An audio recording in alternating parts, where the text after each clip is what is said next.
If I didn't change, if I wasn't capable of making 180 degree turns, I would still be stuck where I was 23 years ago. We have to change. We have to adapt. And I'm the first one. I am always happy to admit when I am wrong. I'm always happy to admit when the environmental factors change. And truth be told, Dave is back. Dave, what is going on? Morning. Good morning. So I was just getting started. I was looking at some of the things that you and I had been talking about. Jimmy is on the road. He's still down in South Carolina. So what I was going to do was talk about, basically, I shared a post yesterday, talking about how we could find exit strategies for small private practice owners, small business owners, whether they're individual owner operators or small 2-3 location businesses. And really this resonates with me because I've been in it 20 plus years.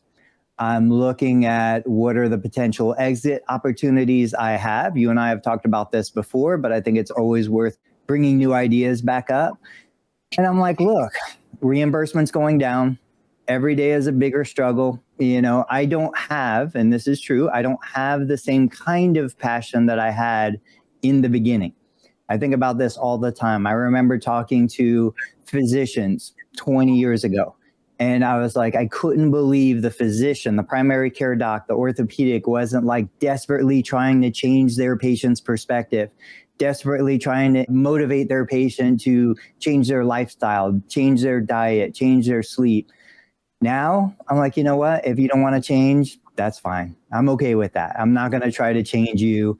I'm just a different therapist. I'm still passionate, just in different ways. So that being said, you're the man. You're the man with a plan for exiting.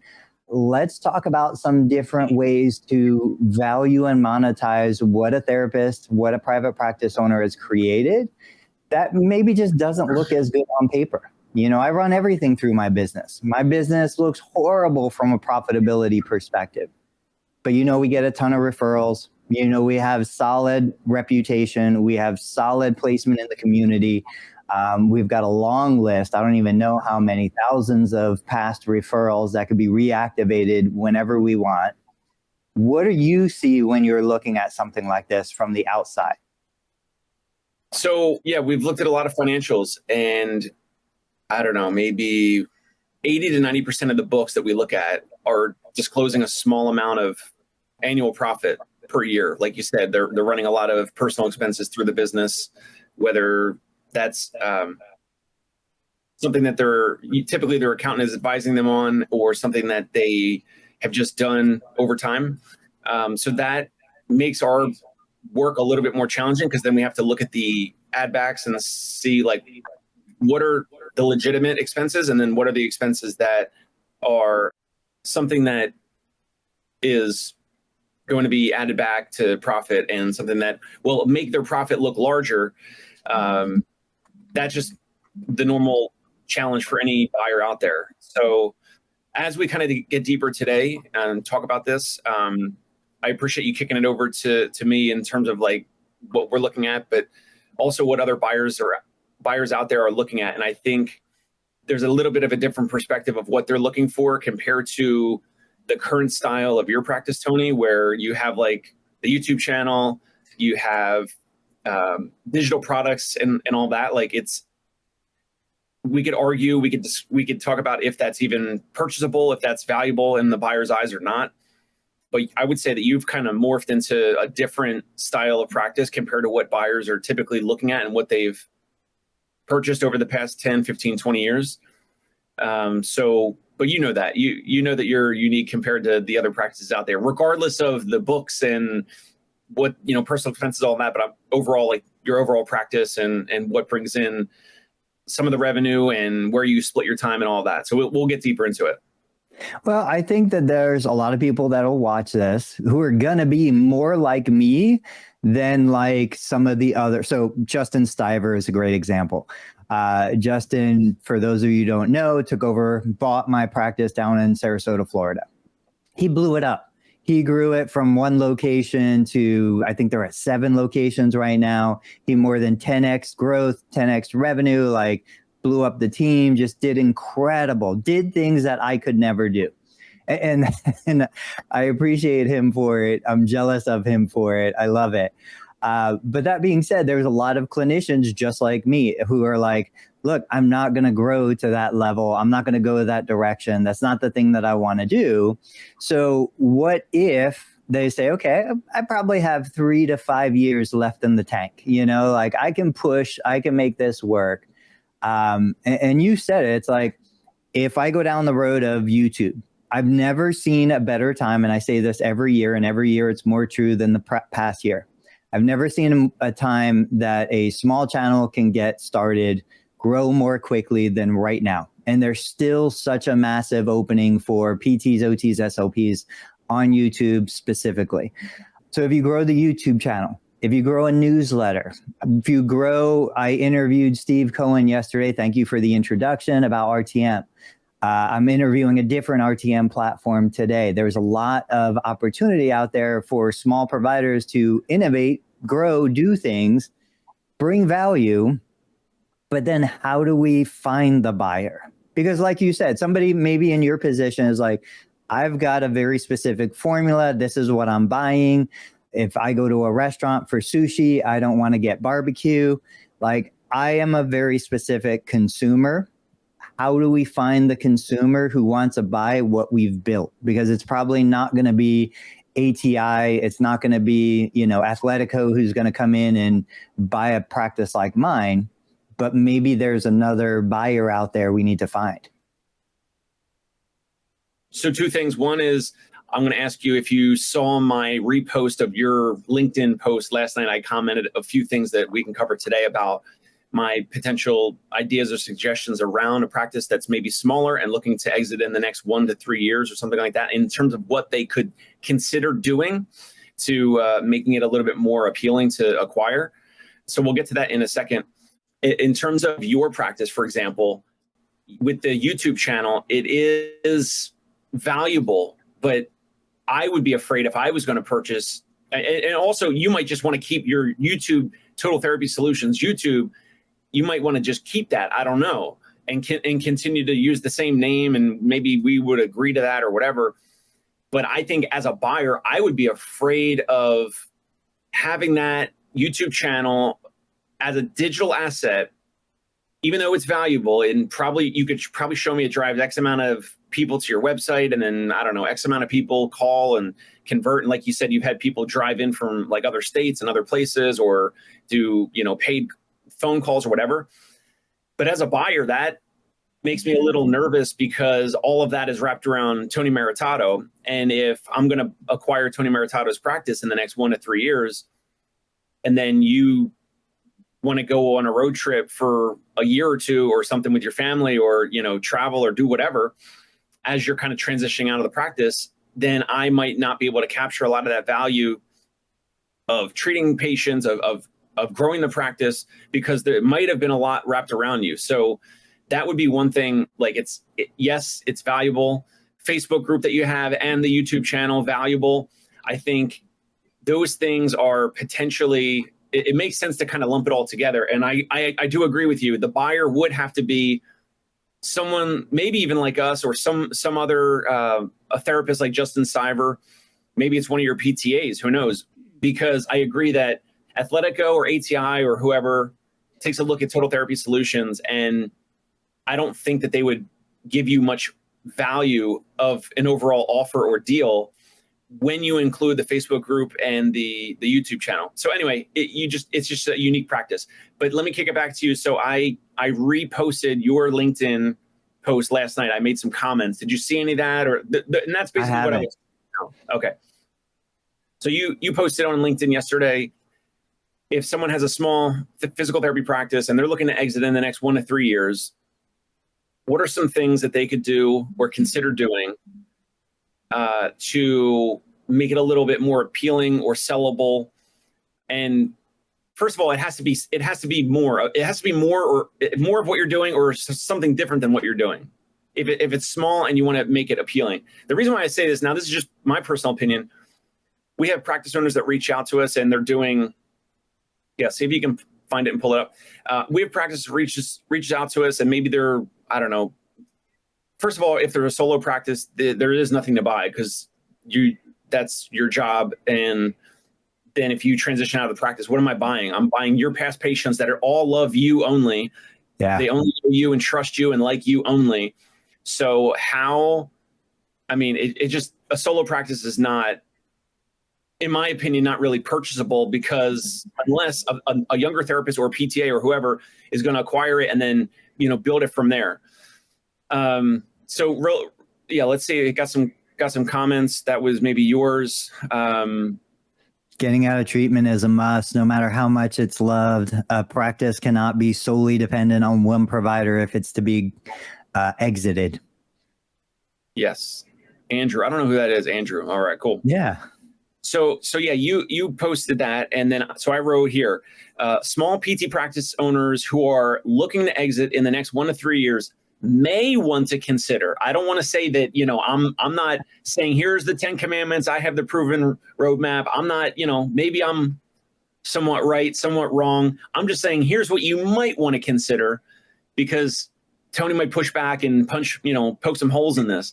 But I said, hire more therapists, document your SOPs, so your standard operating procedures. So documenting things that your front desk does, have it in a Google Drive. Sturdy McKee has helped me create a playbook on our Google Drive. So things that are written out, for example, anytime that we post like we're hiring or recruiting post on LinkedIn or Facebook or whatever, all of that is already written out. So you just copy and paste it and you post it on Facebook or LinkedIn as an organic post, or you could have that, you have it typed out for whatever you post on Indeed or any of your paid ads.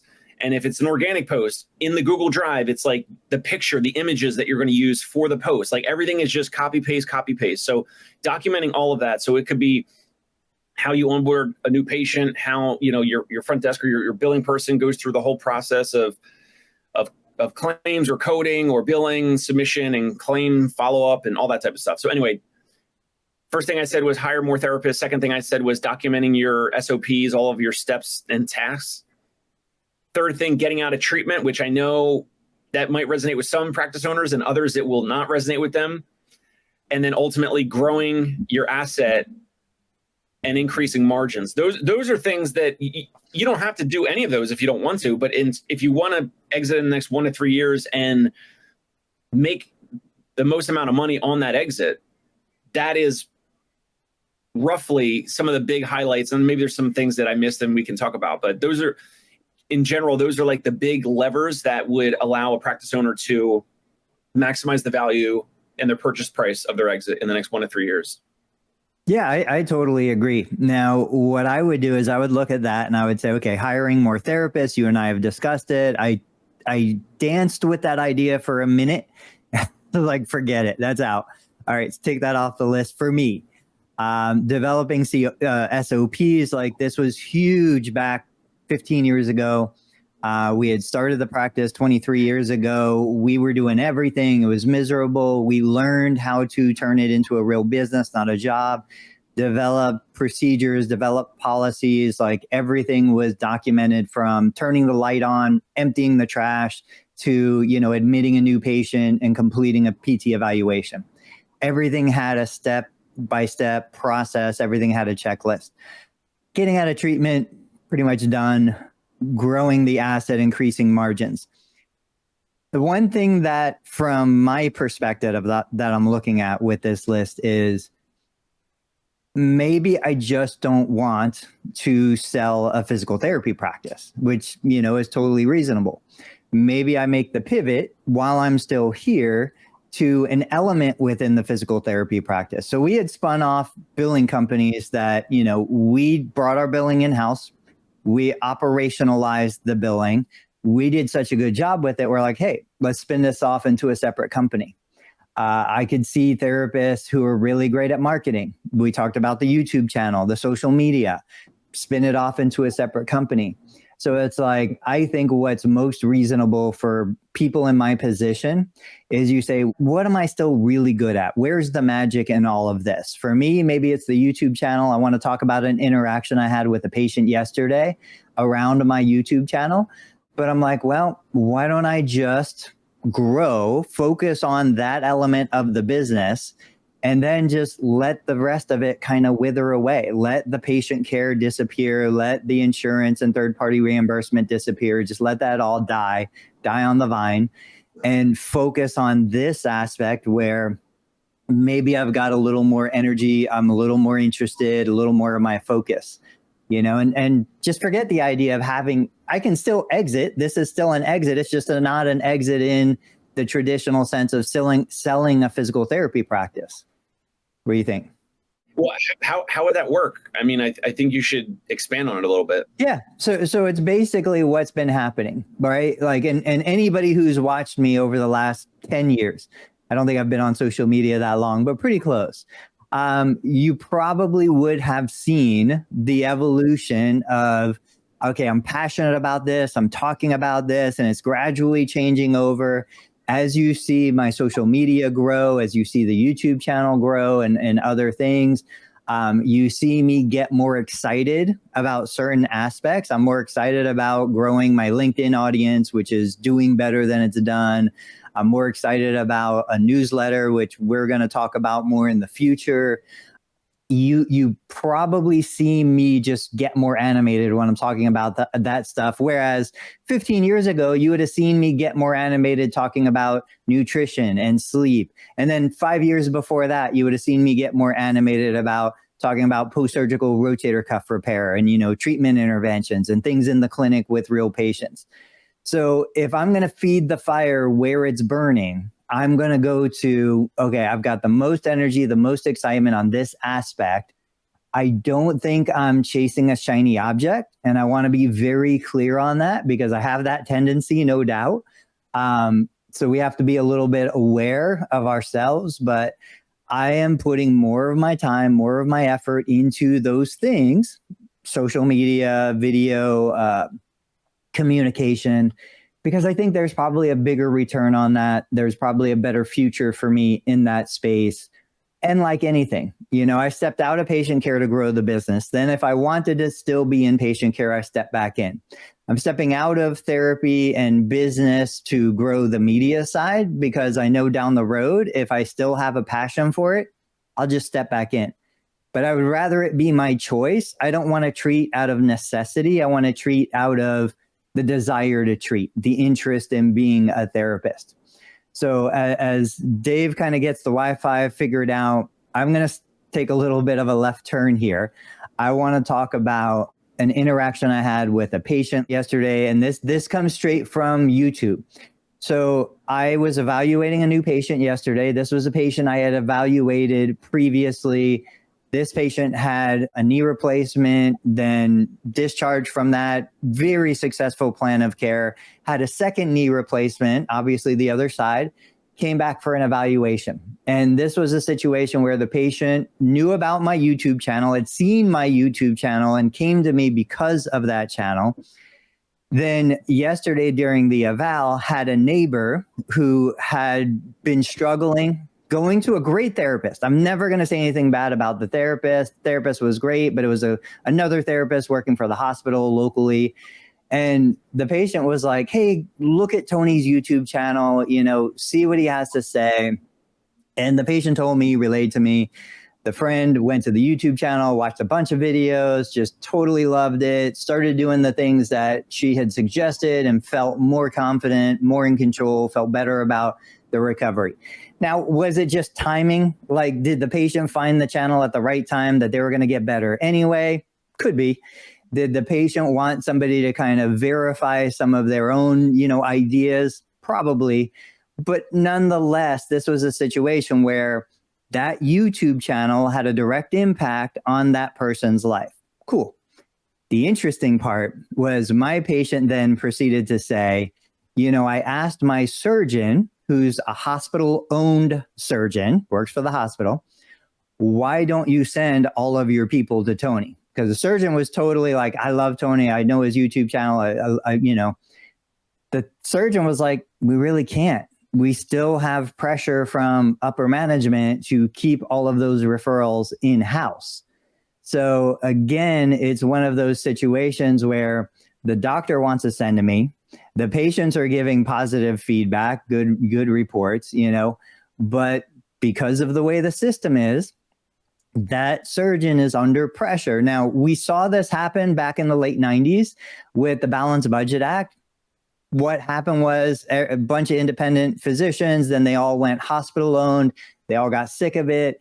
10 years later, they started coming back out. They went independent again. We're going to see this pendulum swing. Right now, we're at I would say we're at nearing the end of the swing where the hospital has full control over everything.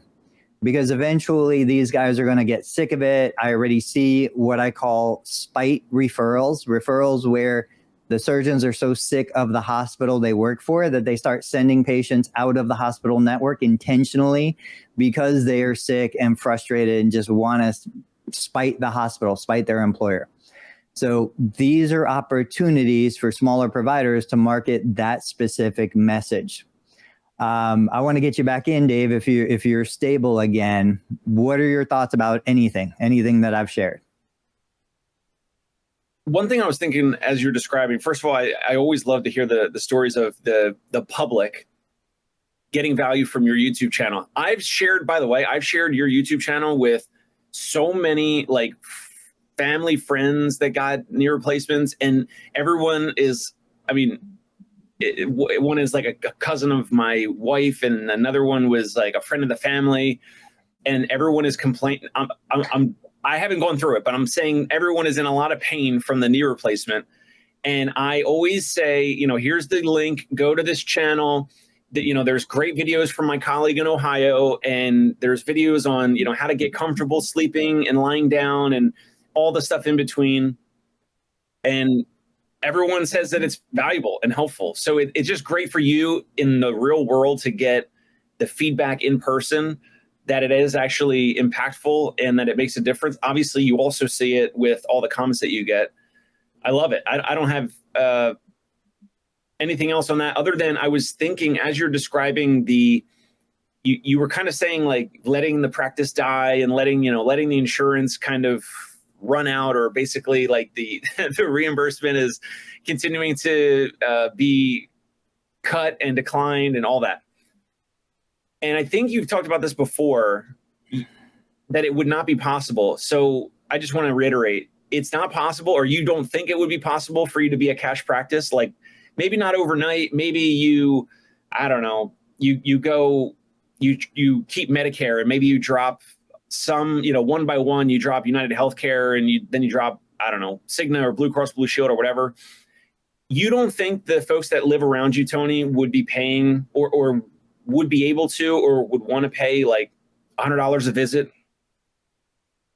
That's a great question. Yes, I know they would, but I don't know that I am passionate enough to sell that exchange in value. And what I mean by that is, it's not even just me. Like I would not be the one delivering that service. It would be my staff, my team, which they're well capable of doing it. But I don't know. I do think there's a difference between delivering something that's covered by insurance and delivering an experience that's paid for out of pocket, So if I look at cars, there's a difference between a Ferrari and a Honda Civic, right? Both of them get the job done, get you from point A to point B, but they're just a different experience. And I don't know that I care to build that experience. I don't know that I want to go down that road. I believe, and you've said this, you can sell cash in any place, any town. And if I was still, passionate in the way I was 15 years ago, I'd do it in a heartbeat. I have zero doubt. I would build a program that has the cash value to exceed the price that I'm charging. And I would be able to find 10 clients in my community who are more than capable of paying for it, even though it's kind of an older, depressed steel mill town. They're there. There's no question. I just don't want to do that. I don't want to go down that road. I don't want to build that business. So that's why I'm not entertaining that idea. The one idea I will share, and this is kind of where I want to get your opinion on this, taking it to the next segment in today's episode, is building a business on a business. So you and I, Jimmy, we've talked about this in different ways. I'm going to throw out a couple examples, small and big. But the idea is, I shared a post a couple weeks ago now where I'm like, hey, who's invested, $50,000 in a piece of equipment and really done something with that? Because I know I've bought a lot of $6,000 pieces of equipment that I did nothing with. But I think I could see doing something like that, building a cash-based business where maybe it's a recovery room kind of business. Patients buy a membership, they get 12 passes a month. They come in, they can use the equipment for recovery, and maybe it's the stuff like the compression, leg compression devices and e-stim machines and stuff that I don't use typically because they're more passive interventions, but patients love it. It's like an amusement park for geriatrics. They want to use that stuff. I could see doing something like that. $300 a month, come in as much as you want, use the stuff and have some fun, and let's make it a kind of a pub environment, or something that nobody else in the community has. You see people buy the Alter Jeep. I would never entertain buying that, but if somebody did, could they build a business around it? The reason why I don't like something like that is it takes too much effort to get the person in, get them set up. Like, who's the ideal client for it? Does that client have the money, the disposable income? I would look for something that's a little more kind of focused on geriatric, focused on high net worth individuals that want to pay for that. That's what got me out of athletics. Like, athletics is cool. Kids, high school, college, even young professional, amazing. There's no money there. Everybody wants to do it for free. Everybody wants the brand recognition. Nobody is going to pay for any of that. You go to the little geriatric who's got a life savings behind them, they're going to pay for things that make them feel better. What do you think about something like that? Again, because we're mobile and we don't have the brick and mortar, so it's something that I am only living vicariously through you and your post about this so far. But yeah, I know you posted some ideas around like the financing options and different business models. I think you would have to describe a little bit more for the audience now, a little bit more of what you mean by a business within a business or a business on a business. Yeah. But overall, you're right. Like, and you did post something maybe a week or two ago. You said something like people love gadgets, or I forget if you said older people love gadgets or just all people. I laughed so hard at that. Like, I forget what even the post was about, but it's true. And so, yes, the middle age or the older population absolutely will pay more out of pocket for even passive interventions or gadgets or things like that. Let's hope that the treatment is actually something that can be effective, like, laser, or what I use, the stim pod, or even the pneumatic compression boots, which I have a pair of, by the way. One of like the lesser known names. And it is passive, but I tell you what, I did it last night for 15 or so minutes, and it does relax me. I don't know if it puts me in a whole state where I can just relax and I can't do anything else. So maybe it's a secondary relaxation or something. But I feel better from it. I don't know. Maybe it's placebo. Maybe it's not. I don't know. What's the thing? There's nothing wrong with selling that experience. I go to the movies. I know that it's fake. I know that it's not real, but I still enjoy the experience of the theater, right? I've got the perfect scenario for you. Jimmy and I talked about this a little bit when you were out, you were busy. I want to bring it back around because I want to get your perspective, and we're going to stick on the mobile side of this. Do you remember the TV show Friends? Of course, yeah. Okay, you remember Phoebe was a massage therapist. She came up with the most amazing concept that nobody talked about, the relaxi taxi. Do you remember that episode? I don't remember that episode. Go ahead. Google it, look it up on YouTube, the relaxi taxi. Anyway, so talking about mobile, Jimmy and I were talking about this last week. They're a therapist, very successful in what they're doing, who get a Sprinter van, right? They outfit it with whatever they want, and then they go mobile. Now, New York, Brooklyn, Queens, like all those areas, I know they're congested. Maybe this isn't the best option for that. But still, when I look at this, I'm like, man, we've got the idea of the ice cream truck, drives down the street, plays the music, kids come running out, practically get run over, like fighting to get the ice cream. We've seen examples of my kids, they're learning how to give haircuts. There's a guy with a van and a great YouTube, Instagram channel where he's doing, 100 something cut to deliver a haircut. What about something like that where either an individual therapist who wants to be mobile gets a Sprinter van, outfits it for his or her specific specialty, or somebody like me, maybe I've got some money on the side. I don't have anything to do with it, right? Interest rates are too high. The market's too crazy. I want more control over the investment that I'm going to put that money into. So what if I say, maybe I can pick up some some used Sprinter vans, or as the Amazon vans come out of operation, get decommissioned, I can use some of them. I invest in some equipment, and I am the kind of the third party. I'm the person that builds the mobile business, the mobile operation, the hardware, and then makes it available for clinicians. And whether we do a timeshare, so on Monday and Wednesday, Dave Kittle takes the van that's specifically outfitted for a specific kind of therapy. And then on Tuesday, Thursday, the next therapist takes that van. So it's cheaper for you. I'm getting, a little more stability on income, because if you go out of business, somebody else will be there. What do you think of a business? And this is what I mean by building a business on a business. The base is mobile therapy, but then the business on top of mobile therapy is, I'm going to invest. I'm going to grab a couple Sprinter vans. I'm going to make one the relaxi taxi. I'm going to make one the stretch lab. I'm going to make one the recovery room on wheels. And I'm going to find therapists who want to rent this business and operationalize it certain times of the day or certain days of the week. I want to come back to the relaxi taxi in a second.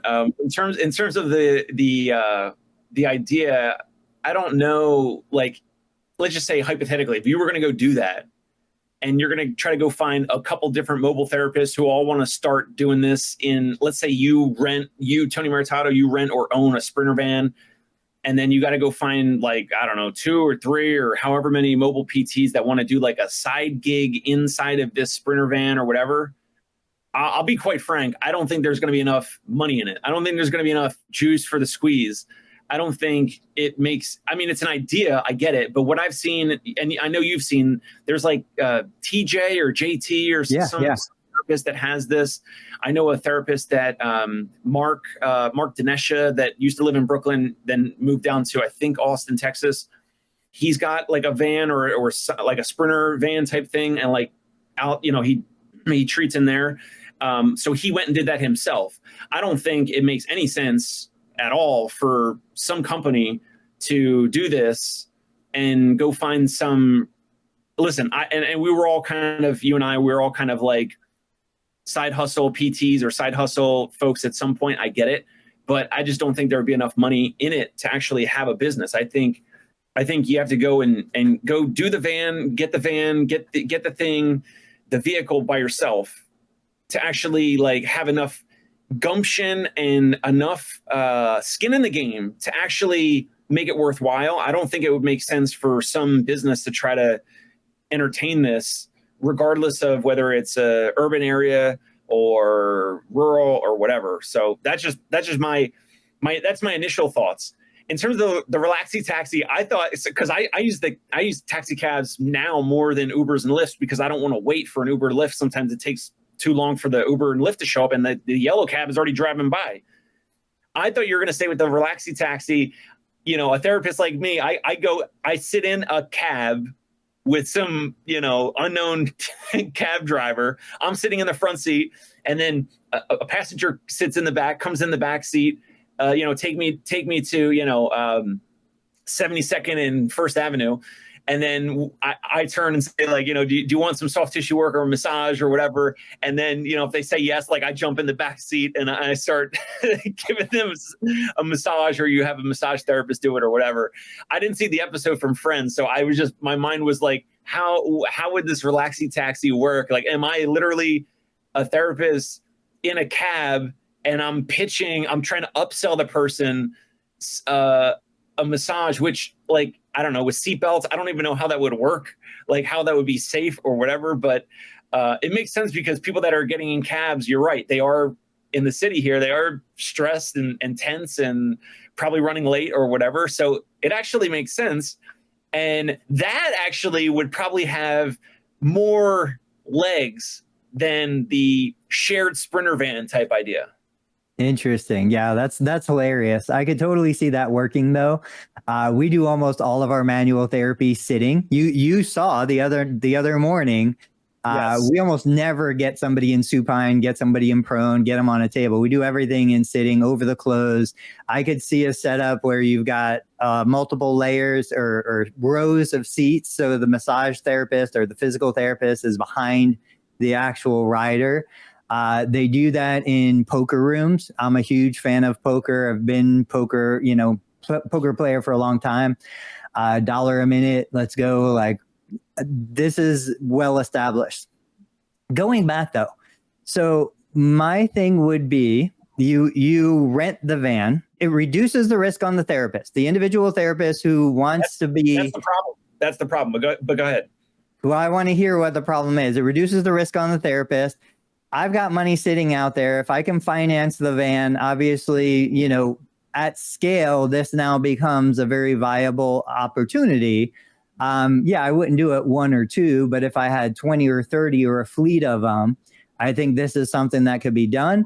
And then my main frustration for mobile therapists, and it's funny me telling you, is they're still running all over town instead of just park that van in front of a busy area, whether it be a high rise, a condo, an association, and just be like, look, I'm going to be here on Monday and Wednesday. This is going to be your therapy site. And people come out of the building right to you, instead of you driving all over the place to other people. That would have been my vision. And then, of course, you've got the income from the rental. It reduces the risk for the therapist. But then if I'm not doing something with the clients or helping with selling products, selling lotion, selling other things, if I'm the owner of the vehicle, maybe I'm helping with marketing and there's a shared, revenue opportunity there. I still think it could work. So what do you disagree with? Oh, I'm just saying, I just don't think it allows the therapist to kind of I get it, because like the therapist probably has student loan debt. They want to keep their full-time job temporarily. They want to kind of dip their toe into this. I know that's how a lot of people got started. And yes, you have to kind of dip your toe in and kind of ramp something up before you take the leap. I get it. I've been there. But it seems like it's just not enough skin in the game to actually proceed. Now, if we owned 100 or a couple dozen Sprinter vans, and we were in the business of renting the Sprinter vans out and ideally trying to find some folks to kind of have like a side hustle where they rent a Sprinter van in this type of fashion, with the ultimate goal of trying to sell them a new Sprinter van that they can brand with their own practice name on the outside, to go from the rental shared space, WeWork kind of shared space model for this Sprinter van. If we were in the business of actually selling the Sprinter vans or leasing out the Sprinter vans for them to put a wrap on the van with their own branding, their logo, their website, their phone number, whatever, then it's a genius idea. Yeah, we work on wheels. That's kind of, I just wrote that down because I like that. And I did think of that, almost like a rent to own kind of model where you're like, hey, I'm also going to gain value by the potential of resell this van, finished van, to one of the mobile therapists who have been using it.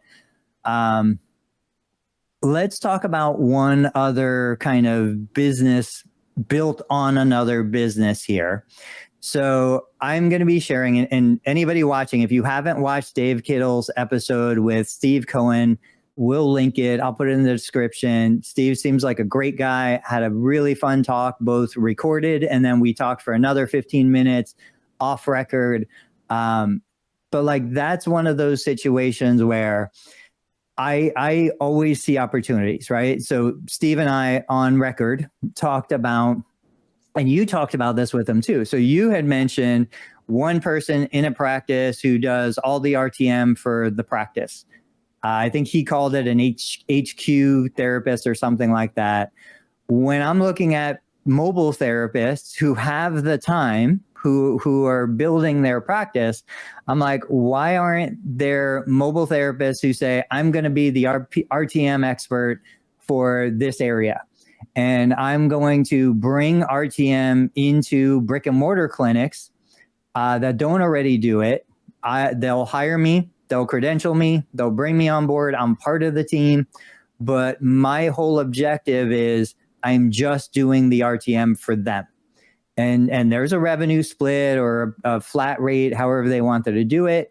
But the idea is, it's a contract company, we'll call it, that does all of the groundwork. And then to your point about the Sprinter van, because this is what I wanted to do with billing, this therapist brings RTM in, builds out all the infrastructure.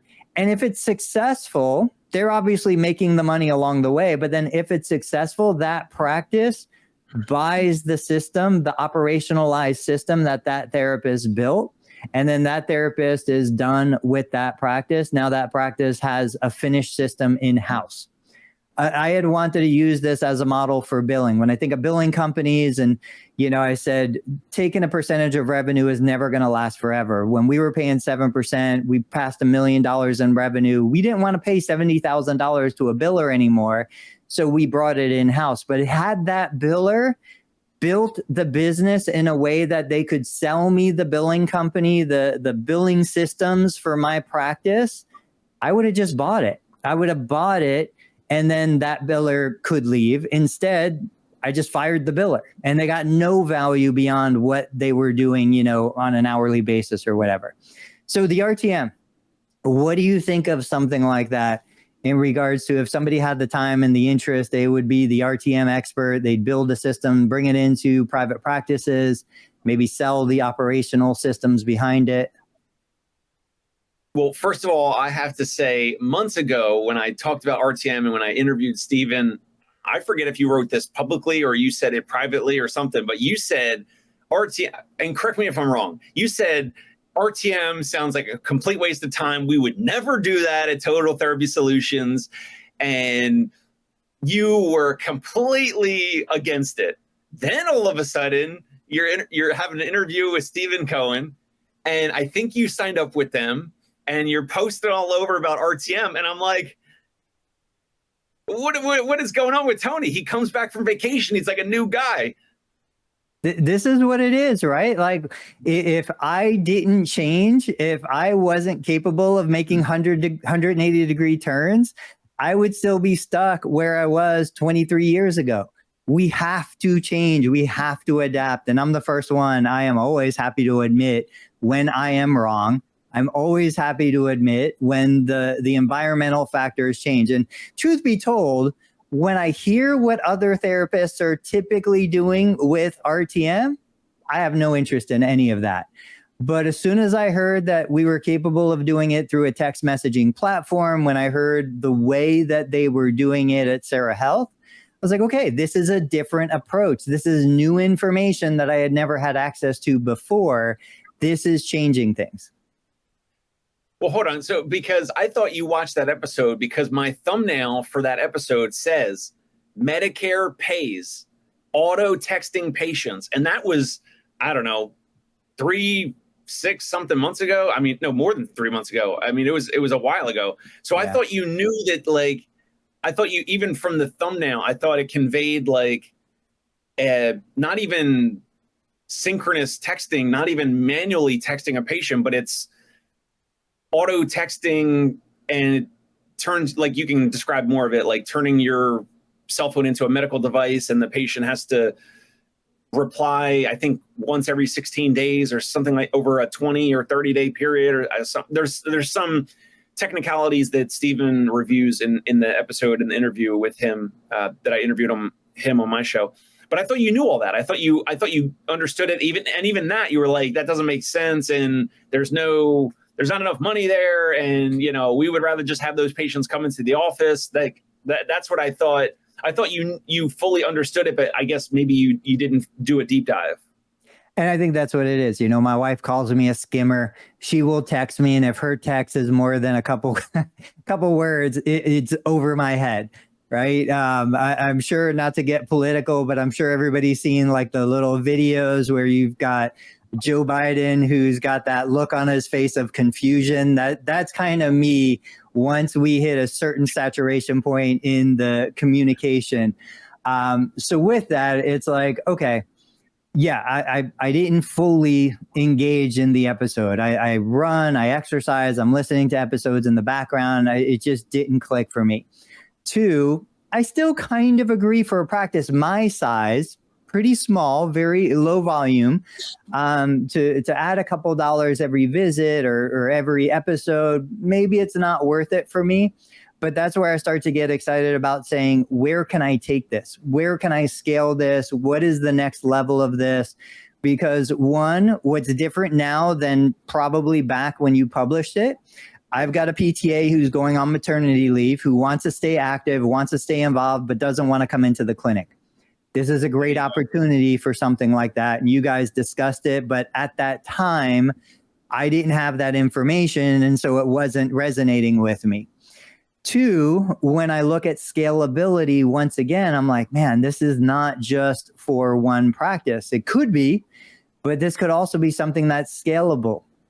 When I look at opportunities that are scalable like that, I'm like, okay, even if I wasn't the one, or my team isn't the one that scales this, could I test it, play with it, figure it out, and then help other therapists scale this? And so these are the things that get me excited. I had also shared a post recently where I talked about picking up a penny. There are people who are going to walk down the street today, see a penny on the floor, and just walk by, because the squat and the good morning to pick up the penny is not worth the value of the penny. And then they have a penny and they have nothing to do with it because they're never going to spend it. But then you've got people that are going to look at that same penny and like me, I'm going to think, oh, that's going to be fun when a kid finds that penny and picks it up. And if it's tails up, I'm going to bend over, flip it over to heads up, and keep walking so that a kid has some good luck. Like, I've done this hundreds of times. And then there's the person who, on principle, it is a penny. It has value. They are going to pick it up. They're going to put it in a bank somewhere. And it's just, they can't walk past it and waste the value of that. This is kind of like that. It's like, well, is it worth the effort to pick it up? No, but what if I use it in more valuable ways? What are you thinking? We're getting close to wrapping. Any other things you wanted to cover, or any parting shots you're interested in sharing? Let's see. With the exits, I really think it's the traditional just business growth ideas. I think it's challenging to do some of the other things. A lot of these things come easier to you, like a Facebook group. Now, I'm not saying it was easy to build, but the next YouTube video that you make is very, very easy at this point. The next, Facebook post you post in your total knee replacement Facebook group, very easy for you to post right now.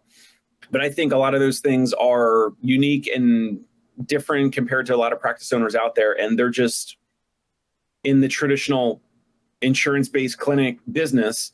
And if they don't do some of those things, and by the way, the suggestion that I wrote on that LinkedIn post, I also omitted or didn't write about adding cash pay services, which is one of the reasons why I asked you earlier if how that would be if you guys did that. But those are some of the things, as my parting shot, those are some of the things that I think are just tried and true. If you're looking to get out of your practice, if you're looking to sell your practice, maybe you want to sell majority or you want to sell 100%. Maybe you're going to sell it to one of your therapists or PTAs or a new grad or someone that's in the area. But at the end of the day, a lot of the buyers, Athletico, ATI, whatever, even us, we're going to look at the business books. And if some or all the assets are wrapped around you, the practice owner, you're going to get dinged. It's going to show on the purchase price, the offers that you're going to get.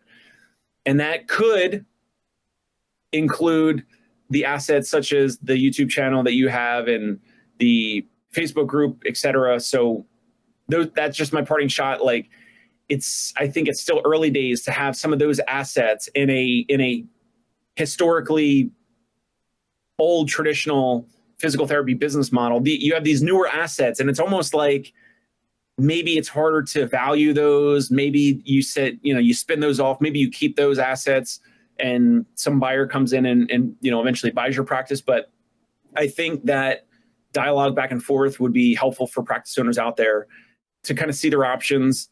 But at the same time, I know that you said something like, some of these owners, like they might not want to do any of these things at this point. Okay, well, then don't get surprised. Do not get surprised when you get an offer for, 1x or 2x of your net profit after add backs. Right. Yeah. Yeah, no, I totally agree. And to your point, my parting shot, kind of going back to, you said there's not enough therapists out there that are willing to pay a premium rate to rent the Sprinter van to make it a financially viable operation. Somebody had posed the suggestion that why don't we use a business model similar to stylists, hairdressers, I don't know what they're called these days, where they can come in, they can rent a chair, and then you make money on those chair rentals. I do that with LMTs, massage therapists. They come in, they rent rooms. I rent by the hour, I rent by the month. And it's a decent side income. I make more per square foot than I do if I was just a normal landlord.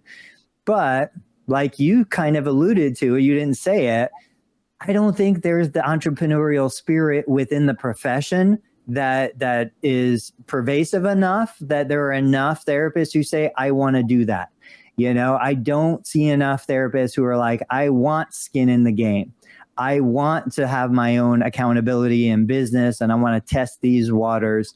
And because of that, like, I would love today to rent space to other physical therapists in the community, come and use my clinic, but they're not interested. They don't want to do it. Even if it was $15 a session, they are not interested in doing that. So to Jimmy's point, where he said, what should we add or what do we need in the PT, DPT curriculum? And people are saying, education on business. I'm like, they're not interested. We are such a small slice of the overall population of licensed clinicians who genuinely get excited talking about business. At like profession-wide levels, there is not the interest in something like that. They want to treat. They want to be great clinicians. They want to do their job, and they want to get paid enough to feel respected. In my experience, that's what most therapists want. They just want to do what they do, treat patients, and get paid a reasonable rate. So anyway, that's it. Parting shots, guys. Tuesdays and Thursdays, 8:30 a.m. Join Dave, join Jimmy, join me. You never know what you're going to get, but it's always going to be interesting. Dave, as always, thank you so much for joining me today. Thank you. Hey, it's Dave Kittle. Are you a healthcare business owner or physical therapy practice owner who is looking to figure out your succession plan or exit strategy? We might be able to help. And in fact, we may be interested in acquiring your practice. If you're interested, you can reach out to me. Shoot me an email at dave@conciergepainrelief.com. That's DAVE@CONCIERGE painrelief.com, or you can call me at any time, 646-781-8884.